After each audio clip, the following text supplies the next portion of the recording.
Hello, book lovers and ministry friends. My name is Coston. I'm the author of a new book entitled Incompetent, a story about life in ministry. And I want to tell you a little bit more about that in a minute, but I'm a campus minister at the University of Delaware. I've done campus ministry now for 20 years. You might not know what a campus minister is, but we simply get to work with college students on a university campus. And I get to work with freshmen up through upperclassmen. I get to work with masters and PhD students, American and international.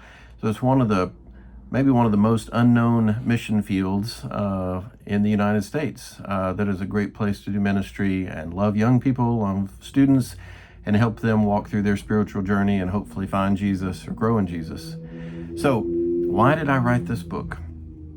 Two big things that you probably know about in our Western American Christian culture is the church is dying, at least slowly in some areas, and it's certainly declining in many areas. And number two, we have a minister shortage. We do not have enough ministers even for the churches that we do have, much less trying to plant new churches or have new ministers, reach new places and new people. So I've tried to write a story here that I think might be an encouragement to existing ministers, and I hope that it might be an opportunity for God to raise up the next generation of ministers to reach people across the United States. So my title says it all. It's called Incompetent for a reason. I talk a lot about my incompetence. I talk about my weaknesses, my failings. I try and be very vulnerable throughout the book, because I think that's a great place to start. I think it's where Paul tells us, for when I'm weak, then I'm strong. That's a very mysterious, confusing phrase, and it's really only something you can experience to start and realize what that means and what it looks like. And so I've tried to do that throughout my ministry story.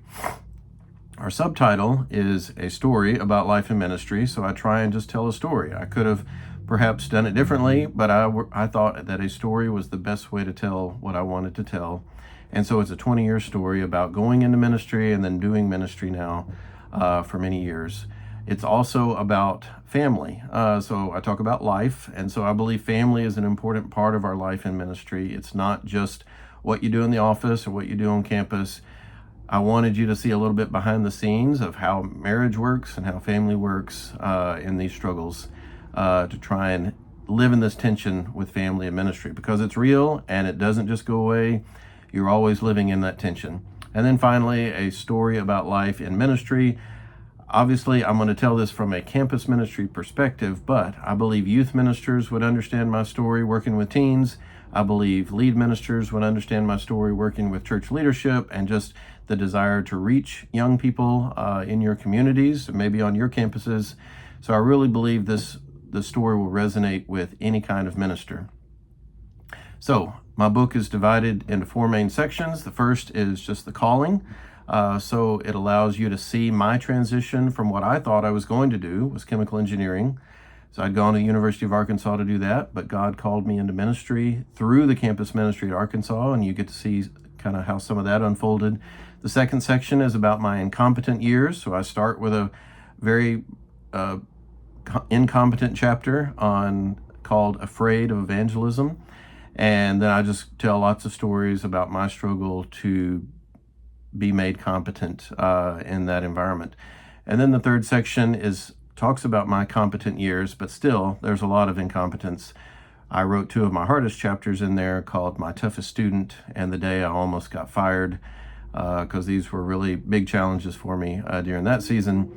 But then the final section is called The Crucible, which is just this final season of suffering that I have while in ministry at Ole Miss, which is where I did campus ministry for 15 years before being at the University of Delaware now for the last 5 years. So I really hope you'll get to see all this play out through my story.